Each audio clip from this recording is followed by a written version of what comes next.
జమాతులు ఒక వేదికపైకి రావాలి. ఈ జమాతులు ఈ రాజకీయ వ్యవస్థని శాసించాలి. మీరు ఎవరికి ఇస్తారో ఏమి ఇస్తారో ప్రతి రాజకీయ పార్టీ మాకు 10 సీట్లు ఇవ్వాలి అనేటువంటి డిమాండ్ తీసుకురావాల్సినటువంటి అవసరం.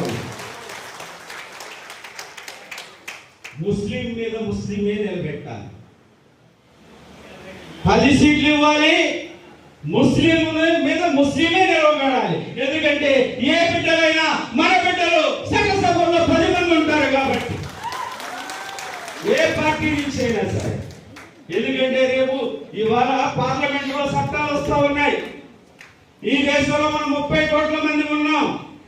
దాదాపు 15% ఉన్నాం ఈ దేశంలో. కానీ తగినంత మంది పార్లమెంటు సభ్యులుంటే ఆ ధైర్యం వస్తుందా నేను అడుగుతా ఉన్నాను.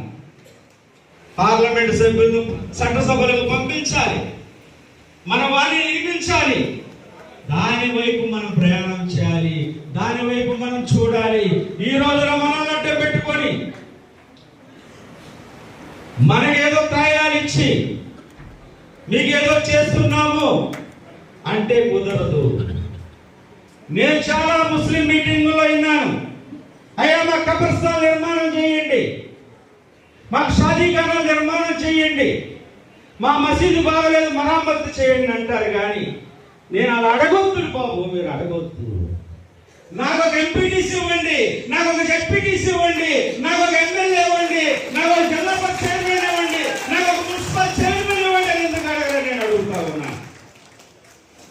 ఏం అల్లా ఇస్తారు మనకు మసీదులు, ఎవరిస్తే నిర్మాణం చేసుకుంటున్నాం.